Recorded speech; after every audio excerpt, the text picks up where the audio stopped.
Hello friends, welcome to Teacher Tube. Today we are here to discuss a chapter from class 7, that is first chapter, Nutrition in Plants. In this chapter we will talk about the first lesson. This lesson will have two videos, and out of these two videos the first one we are going to discuss here. I hope you would like the video. So without wasting the time, let's start. First, you see the first page of your chapter, that is Nutrition in Plant. It looks like this, and there are lots of terms that need to be discussed. So these terms are we will discuss in this chapter, in this video. All these terms will be discussed. Okay, so let's start now. First, you just read the chapter and then watch this video. Then you will understand lots of things. Keep a notebook and a pen also with you when you are watching this video, and make suitable notes or important points. Please note down them when you watch them. Okay, so let's start. First thing, the chapter is first point is nutrients. So nutrients you have talked in class 6 also. Nutrients क्या होते हैं? तो अगर आपको ये definition आती तो आप कमेंट बॉक्स में इस डेफिनेशन को डिफाइन भी कर सकते हैं, और अगर किस किस को आती है आप अपना नाम भी इसमें कमेंट में लिख सकते हैं। तो सबसे पहले हमें देखना है व्हाट आर द न्यूट्रिएंट्स और इनका role. What is the role of nutrients, how they are helpful to us, how they help us to maintain or survive in our life. Okay, so first thing, when we go through the definition of nutrition, it's very simple. The components of food, अगर हम simply कहें तो food के जो components हैं उन्हीं का नाम nutrients होता है. The definition में हम इसको कुछ इस तरह से define करेंगे. The components of food like carbohydrates, fats, proteins, vitamins and the minerals are called nutrients. Okay, so these are the nutrients, means the carbohydrate, fats, vitamins, proteins and minerals. Sorry. All these are called nutrients. This is the what we need to discuss, that is what are the nutrients. So I think it's clear to you. All the component of food, or food component we have discussed in previous class, in class 6 we have discussed. So food component को ही हम nutrients बोलते हैं. Now the point is how these nutrients help an organism to live. So they are helping us in different ways. How they are helping us? First thing, they help us to build our bodies. पहली thing, first thing, nutrients जो है हमारी body building में help करते हैं. Second thing, they help us to grow. All the nutrients help us to grow. Third thing, to repair the damaged part of the body. हमारी body के जो parts damage हो जाते हैं उनको रिपेयर होने के लिए भी न्यूट्रिएंट्स की जरूरत होती है. आपने कभी देखा होगा घर में, जैसे कि कभी किसी को चोट लग जाती है या कोई बीमार पड़ जाते हैं, तो डॉक्टर एडवाइस देता है बेड रेस्ट करें और अच्छा हेल्दी फूड खाएं, बैलेंस डाइट लें. उससे क्या होता है, प्रॉपर अगर न्यूट्रिएंट्स हम फूड में ले रहे हैं तो उससे हमारी बॉडी में जो पार्ट्स डैमेज हो गए हैं उनको रिपेयर करने में हेल्प मिलती है और जल्दी से उनको रिपेयर हम कर पाते हैं. Then it comes the nutrients provide energy to carry out the life process. दिन भर में हम जो कुछ भी काम करते हैं, even we are sitting, we are sleeping, we are talking, we are breathing, every activity needs energy, and all these energy has only a single source, and that is food. And from the food the nutrients are the ultimate energy source. So nutrients से हमें energy मिल रही है और ये energy हमें help करती है. पहली चीज फिर से देखें,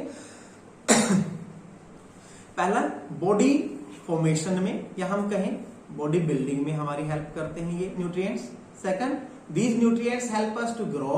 These nutrients help us to repair the damaged body parts, and These nutrients are the responsible to carry out our daily life processes. Okay, so they help in various ways. Next, let's see. Here you can see a diagram. A food, you can see a food is not a single part. Food is made of different things, and these different things are called components of food. And out of these components, some components are belong to protein, some are belong to carbohydrates, some are belong to fat, some are belong to water, some are belong to proteins, carbohydrate, and many other things. And all these nutrients help us to grow properly. Then here comes nutrition. Second term is nutrition. Nutrition क्या होता है? What is nutrition? Nutrients हमने समझा, food component को हम nutrition कहते हैं.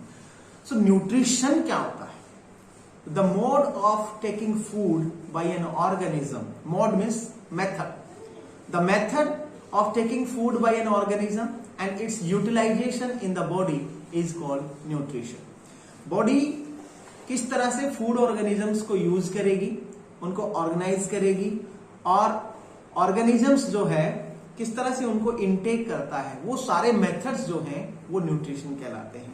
Mode of nutrition में अगर हम बात करें तो मोड ऑफ न्यूट्रिशन अलग अलग टाइप के होते हैं. यहां हम आपकी क्लास के लिए दो मोड ऑफ न्यूट्रिशन के बारे में डिस्कस करेंगे. फर्स्ट इज ऑटोट्रोपिक न्यूट्रिशन और सेकंड हम बात करेंगे हेटेरोट्रोपिक न्यूट्रिशन की. तो सबसे पहले देखिए, जब हम बात करते हैं मोड ऑफ न्यूट्रिशन की, तो ऐसा मोड मीन्स वो मेथड्स जिनके थ्रू ऑर्गेनिज्म जो है अपना फूड इनटेक करता है, अपना फूड बनाता है, उनको हम कहते हैं mode of nutrition. These are of two type. The first one is autotrophic nutrition. पहला जो है autotrophic nutrition. Auto means self. Self जो अपना फूड प्रिपेयर कर सकते हैं, ऐसे ऑर्गेनिज्म जो अपना फूड सेल्फ प्रिपेयर कर सकते हैं, उनको बोलते हैं हम ऑटोट्रोपिक न्यूट्रिशन. अगर आपका इसमें आप ये भी कह सकते हैं सर हमारा तो खाना हम खुद ही बनाते हैं, मम्मी तो हमारा खाना बना देती है, तो फिर हम ऑटोट्रोपिक हैं या हेटेरोट्रोपिक हैं? अब आप ही बताएंगे. हम ऑटोट्रोपिक नहीं है. क्यों? क्योंकि हम खाना जो है प्रिपेयर कर रहे हैं. हम जो है फूड कंपोनेंट्स प्रिपेयर नहीं कर सकते, हम फूड कंपोनेंट्स बना नहीं सकते. हम फूड कंपोनेंट्स की हेल्प से अपना way of taking food inside intake, वो मेथड हम चेंज कर सकते हैं. इसलिए हम जो है ऑटोट्रोपिक ऑर्गेनिजम्स में काउंट नहीं होते. तो फिर ऑटोट्रोपिक में कौन आते हैं?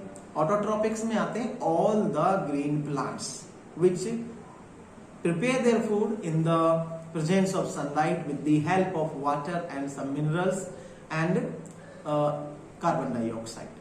Okay, so only plants are the autotrophs. Now coming to heterotropic nutrition. Heterotropic nutrition means is the mode in which the organism gets its food indirectly, or they are directly depend on plants or indirectly depend on plants. For example आप देखिए, if lion की बात हम करें तो lion is not directly depend on plants, but it depends indirectly on plants. How? Because lion जो है उसका फूड क्या है? All types of animals. So animals अपना फूड कहां से ले रहे हैं? They are taking their food from the plants. So we can say that lion is getting its food indirectly from the plants. Not directly but indirectly from the plant. So they are called heterotrophs. Clear? अब जो food plants बनाते हैं, अपना जो food making जो process है, वो food making process in plants को, उसी का नाम है यहाँ पर, उसी को कहते हैं हम फोटोसिंथेसिस. ये क्लास 6 में भी थोड़ा सा इसके बारे में आपने पढ़ा होगा. The process of food making in plants is called photosynthesis. Very simple, बहुत ही सिंपल इसकी डेफिनेशन हम लिख सकते हैं, और इजी वर्ड्स में इसको हम लिख सकते हैं कि ऐसी प्रोसेस जिसमें प्लांट्स जो है अपना फूड प्रिपेयर करते हैं, उस प्रोसेस को हम फोटोसिंथेसिस कहते हैं. क्लियर? नेक्स्ट डेफिनेशन को अब वर्ड्स में कैसे लिखना है, एग्जाम में कैसे लिखना है, ये तो समझने की बात हो गई कि food making process in plant is called photosynthesis. Exam में क्या लिखेंगे? एग्जाम में थोड़ा सा इसको मॉडिफाई करके हमें आंसर को लिखना है, क्योंकि साइंस पढ़ रहे हैं यहाँ, साइंस थोड़ी मॉडिफाइड लैंग्वेज के साथ में लिखी जाती है, पढ़ी जाती है। ठीक है। सो photosynthesis is a process by which plants prepare their food by using sunlight. पहले बताया मैंने, sunlight, water, carbon dioxide with the help of chlorophyll. Chlorophyll plants में ऑलरेडी अवेलेबल होता है और क्लोरोफिल की वजह से ही प्लांट्स की जो पत्तियां हैं वो ग्रीन होती हैं, या प्लांट्स का जो कलर होता है वो ग्रीन होता है। क्लियर? सो आप इस चीज को ध्यान रखें।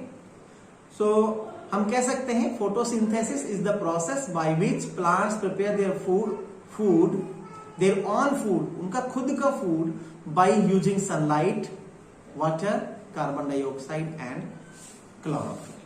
क्लियर? इसके बाद हम बात करें फोटोसिंथेसिस की, तो कुछ इसकी प्रॉपर्टीज के बारे में ध्यान से देखें आप। यहां देखिए, photosynthesis takes place in the leaves. Leaves की बात करते हैं, मोस्टली जो है फोटोसिंथेसिस प्लांट्स की लीव्स में प्लेस्ड होता है। लेकिन कुछ ऐसे ग्रीन स्मॉल प्लांट्स भी होते हैं जिनका जो स्टेम होता है वो भी ग्रीन कलर का होता है, टेंडर होता है, तो वो भी फोटोसिंथेसिस में हेल्प करता है। Clear? Sunlight is obtained from the sun, और जो फोटोसिंथेसिस प्रोसेस में सनलाइट चाहिए वो सनलाइट हमें मिलती है, प्लांट्स को मिलती है सन से। Water is absorb by the roots, water जो है लैंड से, अर्थ से एब्जॉर्ब किया जाता है, और एब्जॉर्ब करने वाला जो स्पेशल ऑर्गन है प्लांट्स में उसका नाम होता है roots. And transported to the leaves, और लीव्स तक उसको ट्रांसपोर्ट करने का काम करता है। अब प्लांट्स में दो टाइप के टिश्यूज होते हैं, एक को बोलते हैं हम जाइलम और एक को बोलते हैं फ्लोएम। ये क्लास 6 में आपने पढ़ा भी होगा। ओके, सो इसमें से जो प्लांट्स की रूट में जैसे वाटर को एब्जॉर्ब करके ऊपर लीफ तक पहुंचाने का जो काम है वो करने वाला पार्ट का नाम है आपका जाइलम, उसको क्या बोलते हैं? जाइलम। और पत्तियों में जो फूड प्रिपेयर हो जाता है उस फूड को वापस से डिस्ट्रीब्यूट करना, प्लांट के डिफरेंट पार्ट्स तक लेकर जाने का काम करता है फ्लोएम। अब सर कैसे याद रखेंगे इसको? याद रखने का बिल्कुल इजी तरीका देखो, फूड में जो साउंड हमारी आ रही है फो फूड, और फ्लोएम में भी फो की साउंड आती है, ये दोनों आपस में कनेक्टेड हैं। जिस वर्ड में फो की साउंड आ रही है इट मीन्स वो फूड और फ्लोएम दोनों कनेक्टेड हैं। Means what? Phloem is responsible for the transport of food, prepared food in the leaves to different parts of the plant. Even to the roots also, the food is taken by phloem. Okay? Xylem जो है only water और उसके साथ minerals को carry करके leaf तक पहुंचाने का काम करता है। इसके बाद देखें एक और चीज जो जरूरत है, पहली चीज क्या हो गई? लीफ में ये हो रहा है। सेकंड, ये जो सनलाइट है सन से ऑब्टेन की जा रही है, और वाटर जो है रूट के थ्रू एब्जॉर्ब किया जा रहा है, और लीव्स तक पहुंचाने का काम किसका है? जाइलम का है। जाइलम उसको लीव तक पहुंचाने का काम कर रहा है। देन कार्बन डाइऑक्साइड, इसको क्या लिखते हैं? CO2 भी लिखते हैं। ये ध्यान रखना, साइंस के स्टूडेंट हैं आप, साइंस के बच्चे हैं तो ध्यान से पढ़ें। CO2 भी लिखते हैं। ऑक्सीजन को कैसे लिखते हैं? O2, और कार्बन डाइऑक्साइड को लिखते हैं CO2। 2 जो है थोड़ा नीचे की तरफ लिखा जाता है, ठीक है। और ये दोनों लेटर कैपिटल लेटर होंगे, C भी कैपिटल होगा, O भी कैपिटल होगा, इसका ध्यान रखें, ठीक है। Carbon dioxide is taken from the air through small pores in the leaves that are called stomata. Leaves में छोटे छोटे स्टोमेटा होते हैं, छोटे छोटे होल होते हैं, उन होल्स का ही नाम क्या रखा गया है? स्टोमेटा रखा जाता है, ठीक है। ये आप बेयर्ड आंखों से हमारे दिखाई नहीं देते, लेकिन जब आप लैब में आएंगे तो आपको ये जरूर दिखाएंगे, ठीक है, स्टोमेटा शो करेंगे। आप यहां देखिए एक और चीज रह जाती है, chlorophyll are the green pigments present in the leaves and stem of some tender plants. Plant में जो ग्रीन कलर का पिगमेंट है उसका नाम क्या है? क्लोरोफिल है। और this chlorophyll is responsible for the reactions that will take place in the leaves to form the food for the plants. Clear? Next यहां देखिए द फर्स्ट डायग्राम हियर। पहला डायग्राम में अगर हम देखें तो यहाँ पे आप देख रहे हैं फर्स्ट डायग्राम में एक लीफ और लीफ में स्टोमेटा को शो करता हुआ एक एक्सटेंशन यहाँ पे शो किया गया है, स्टोमेटा को शो करना। हालांकि ये हमारी आंखों से जनरली दिखाई नहीं देता है, लेकिन जब आप माइक्रोस्कोप में इसको देखेंगे तो आपको लीफ की सरफेस के ऊपर कुछ इस तरह की आई जैसी स्ट्रक्चर दिखाई देंगी। इन्हीं को बोलते हैं हम स्टोमेटा। और थोड़ा ध्यान से देखेंगे, स्पेशली इसको देखें, स्टोमेटा की जो स्ट्रक्चर है वो कुछ इस तरह की होती है। ये ओपन स्टोमेटा है और ये है क्लोज्ड स्टोमेटा। ठीक है, इसके बाद बात करें कि लीफ की जो स्किन होती है जिसको एपिडर्मिस बोलते हैं, एपिडर्मिस की जो स्ट्रक्चर है वो कुछ इस तरह की होती है। हालांकि ये आपके क्लास में इसका रोल नहीं है, लेकिन आपको थोड़ा जानकारी देने के लिए, क्योंकि क्लास 9th में आप इस चीज को पढ़ेंगे। ठीक है, तो लीफ की जो स्किन है वो कुछ इस तरह की होती है। ऊपर, सबसे ऊपर होती है अपर एपिडर्मिस, मिडिल में होती है मेसोफिल और लोअर पार्ट में होती है लोअर एपिडर्मिस। और बीच बीच में होता है, बीच बीच में सेल्स के बीच बीच में स्पेस होता है और उस स्पेस में एयर ट्रैप रहती है। और यही एयर जो ट्रैप है, ये इस क्यूटिकल जो है, इसकी एपिडर्मिस है, इसमें बीच बीच में जो कहीं होल बने हुए हैं, जो पोर बने हुए हैं, जिनको हम स्टोमेटा बोलते हैं, उनके थ्रू ये इन और आउट होने का प्रोसेस होती है। ठीक है, आप यहाँ पर जो सेल हैं उनमें डॉट डॉट डॉट डॉट यहाँ पे स्ट्रक्चर्स देख रहे होंगे, जो मैं तो दोबारा से ड्रॉ कर रहा हूं। तो ये जो डॉट डॉट स्ट्रक्चर है यही है उसका क्लोरोफिल। ठीक है, which is responsible for the photosynthesis in plants. ठीक है, ये क्लोरोप्लास्ट है, ये यहाँ पे राइट साइड में आप देख रहे होंगे क्लोरोप्लास्ट की है। ठीक है, ये सेल का न्यूक्लियस है, सेल में ये साइटोप्लाज्म होता है। मिडिल पार्ट, ये हम बात कर रहे हैं प्लांट सेल की, तो दिस मिडिल पार्ट बहुत बड़ा पार्ट है, इसको वैक्यूल बोलते हैं। वैक्यूल के बाहर की तरफ जो ये मेम्ब्रेन है इसको वैक्यूल मेम्ब्रेन बोलते हैं। और ये बाहर की तरफ ये जो मेम्ब्रेन है इसको सेल मेम्ब्रेन, और सेल मेम्ब्रेन से बाहर की तरफ एक और मेम्ब्रेन है, इसको बोलते हैं हम सेल्यूलोज से बनी सेल वॉल। ठीक है, आई होप ये आपको समझ में आया होगा। आगे देखिए, क्लोरोफिल जो है किस तरह से फूड बनाता है, उसकी एक प्रोसेस है, उसको यहां पर हम देखेंगे। तो इक्वेशन इसकी एग्जाम में आ जाती है कई बार, तो आप इसको थोड़ा सा ध्यान से समझिए। यहां पर ये जो एरो मार्क है इसको यहां तक ले जाएं आप। ठीक है, और इस ऑक्सीजन को आप यहां से उठा के यहां पे रखें, ऑक्सीजन ऐसे लिख लेंगे।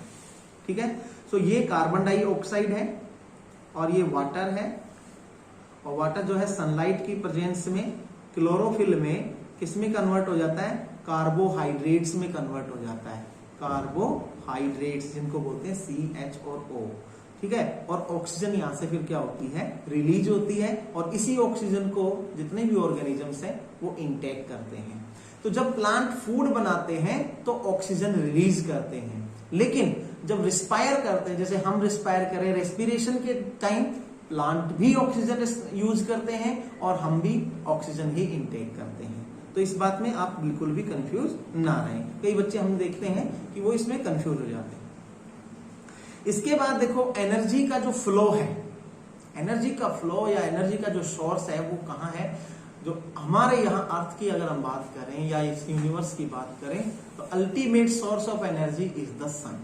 सन से जो एनर्जी आ रही है उसको ट्रैप करने का काम है ग्रीन प्लांट्स का, और ग्रीन प्लांट्स जो एनर्जी ट्रैप करते हैं उसी एनर्जी से वो अपना फूड बनाते हैं, और उसी फूड से जितने भी ऑर्गेनिजम्स हैं वो अपनी लाइफ साइकिल जो है, लाइफ प्रोसेस को कंप्लीट करते हैं। तो ये यहां तक हमने डिस्कस किया। इसके बाद आप देखो अगले पेज पर कुछ और टर्म्स आपको दिखाई देंगी। साइटोप्लाज्म के बारे में हमने पढ़ लिया है, यहाँ पर सेल मेम्ब्रेन के बारे में हमने पढ़ा, सेल्स के बारे में हमने डिस्कस कर लिया है, न्यूक्लियस हमने देखा पिछले डायग्राम में, ये इस तरह की कुछ सेल्स होती हैं। ठीक है, इसके बाद स्टोमेटा को भी हमने डिस्कस कर लिया है, और फोटोसिंथेसिस को हमने डिस्कस कर लिया है। क्लोरोफिल को हम बात कर चुके हैं, क्लोरोफिल की ग्रीन पिगमेंट इसको कहते हैं, जिसका नाम होता है क्लोरोफिल होता है। ठीक है, so the sun is the ultimate source of energy for all the living organism. क्योंकि सन से ही जो एनर्जी आ रही है उसी को ग्रीन प्लांट्स ट्रैप करते हैं, और वही एनर्जी नेक्स्ट जो आपके कंज्यूमर्स हैं, जो प्लांट्स को खा रहे हैं, उनको पास ट्रांसफर होती है, फिर उनको जो अपने फूड के रूप में यूज करते हैं नेक्स्ट लेवल में ट्रांसफर होती है, और इस तरह से एक फूड चेन बनती है जिसे आप क्लास 10th में पढ़ेंगे। ठीक है, आगे बढ़ते हैं। नेक्स्ट अब हम और कुछ चीजें डिस्कस करेंगे। ये यहाँ पर आपका फोटोसिंथेसिस का जो रिएक्शन है वो यहाँ पे दिखाया हुआ है। ये डायग्राम हम पहले डिस्कस कर चुके हैं, गार्ड सेल स्टोमेटा, इसके बारे में बात कर चुके हैं। ये स्टोमेटा ओपन और क्लोज स्टोमेटा के बारे में हम बात कर चुके हैं, और वहां जो डायग्राम मैंने बनाया वो आई थिंक वो ज्यादा इजी रहेगा आपके लिए, वहां से आप ज्यादा इजी से ड्रॉ कर सकते हैं। क्लियर। अब हम कुछ और चीजें के बारे में बात करते हैं, जैसे है synthesis of protein. Synthesis of protein जो है वो अगले चैप्टर में हम डिस्कस करेंगे, क्योंकि ये वीडियो बहुत लंबा हो जाएगा। तो प्रोटीन का सिंथेसिस और जो बाकी की जो चीजें हैं उनके बारे में हम अगले लेसन में डिस्कस करेंगे। तब तक के लिए सिंथेसिस ऑफ प्रोटीन जो है ये भी इसी पार्ट है, लेकिन टाइम बहुत ज्यादा हो जाएगा, इसलिए हम प्रोटीन सिंथेसिस, फैट सिंथेसिस, इनके बारे में अगले पार्ट में डिस्कस करेंगे। तब तक के लिए आप इस वीडियो को देखें, इसके नोट्स बनाएं, और अगर कोई डाउटफुल क्वेश्चन है तो आप प्लीज कमेंट करें, और कमेंट सेक्शन में जाकर के मुझे इन्फॉर्म करें आपको क्या चीज समझ में नहीं आ रही है। आप वीडियो के बारे में भी अपने कमेंट्स दे सकते हैं कि वीडियो में आपको क्या अच्छा लगा और क्या बुरा लगा, या क्या कमियां रह गई, उनके बारे में भी आप बता सकते हैं। तो आई होप आप कोऑपरेट करेंगे और अच्छे से अपनी पढ़ाई को कंटिन्यू रखेंगे। इसी के साथ आज का लेसन हम यहीं पे कंप्लीट करते हैं। Thank you, have a nice day.